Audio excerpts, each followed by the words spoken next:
What's up guys, welcome back. This is Peter, hoping you had a wonderful day already. As you may know, I was home in China for more than a month during Chinese New Year. Before that, I hadn't left New Zealand for 3 years and a half. Unsurprisingly, I had mixed feelings about this trip in China. So today, I'm going to talk about these feelings. It's really hard to describe my feelings from the date that I booked my flight to the moment that I met my families at the train station in my hometown. Mostly, I was feeling nervous. I knew that most things has changed over the past 3 years and a half, but I was so looking forward to it, so excited. You know, I haven't left my hometown for such a long time. So when I met my mom at the train station, I was like, oh my god, I just didn't know what to say. All I did was just giving her a hug.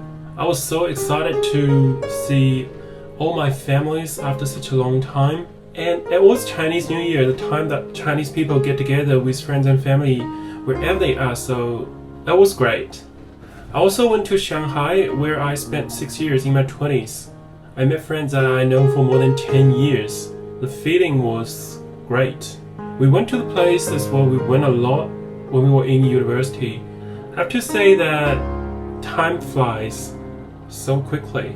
It's kind of weird that I had a sense of belonging to Shanghai when I saw those things, those places that I spent time on. I thought it was all over when I left Shanghai 8 years ago, but it's not. It's still there. And I'm happy that it's there. The connection between me and the city. I was so shocked to see how life is like in China nowadays. Things are so different from 3-4 years ago. You know, the shuttle bus from the airport to the train station in Shanghai, previously I could only buy the ticket with cash or with a traffic card. But now I can follow the public account on WeChat, buy the ticket and get a QR code to take the bus. The other story is about the national ID. In China, we need to provide our national ID number when buying train tickets. So we can scan our IDs to get onto the train rather than getting the paper tickets. However, if you don't have your ID with you, you have to provide other kind of ID proof and get a paper ticket. But now it has changed. The only thing I needed to do was to fill in my name and ID number in a form in the app, and I'll get a QR code as a temporary ID proof which can be scanned instead of the ID card, which can save you heaps of time. That's so amazing. Talking about apps, I have to say that apps are so gorgeous in China. A typical example is WeChat. It has so many apps within it. By using them, you can download much fewer apps, which can save you heaps of storage for your mobile. My Apple account was with a New Zealand App Store, so I couldn't really download Didi for taxi in China. But actually we have Didi app within the WeChat, so I can use that for taxi, which is very convenient. Another one is Google Maps, the most popular GPS app in China. It can even tell you how many seconds it has left before the traffic lights turning green. Wow. My other happiness was given by the parcels. I don't know if you guys know about the post service in New Zealand. It's so shit. So I rarely do online shoppings here. But in China, both online shopping and the logistics industry are so developed. People buy almost everything from online shopping apps. I'm sure that you know the feeling when receiving a parcel which contains the stuff you ordered a few days ago. The research has proved that opening a parcel prompts the brain to release dopamine. When I'm in China, I can experience such happiness as much as I want. Besides the excitement and happiness, there were quite a few strong reverse culture shocks for me. The first thing was the population. I hadn't seen so many people in the past 3 years. When I first arrived at Shanghai Hongqiao train station, I was so overwhelmed by that many people. I felt like that I would miss out if I didn't move fast enough or if I didn't go to the front of the line. I had to go across so many people wherever I went to. I couldn't find spaces to leave my luggages on the train. I couldn't use the lift until 3-4 groups of people had used it. And I had to face all of that after a 12-hour flight.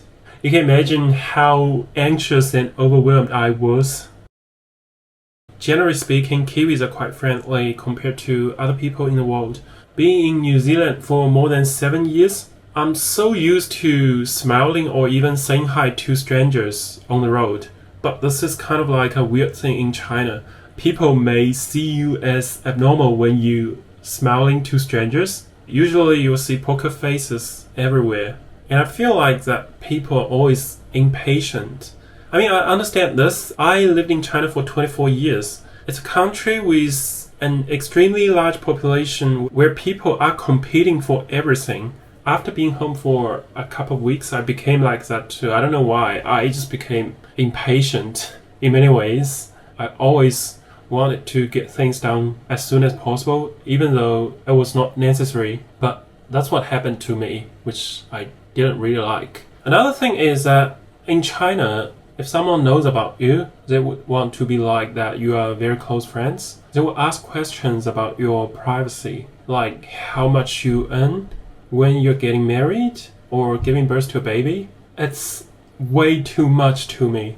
I feel like it's a conversation to compete with others to see who makes more money, who's having a better life. People are satisfied when they feel like they are better than others in some ways, and they care about how people see them. A lot of people are living in others' opinions rather than enjoying their own lives, which is really sad. I've almost forgotten about all these things above after being away for 3 years and a half. I got really strong homesick in those years when I was in New Zealand and was considering to spend a couple of months in China every year since I can work from home now. But after all of these, I clearly realized that it's not the place for me. I can't really live there for a long term. I still love the land and my families and friends there, but now New Zealand is home. It's a place I would like to live permanently. Alright, that's today's content. I wonder if you have also experienced any kind of culture shocks. Please feel free to comment below. If you like this video, please like and share it. I'll see you next time. Bye!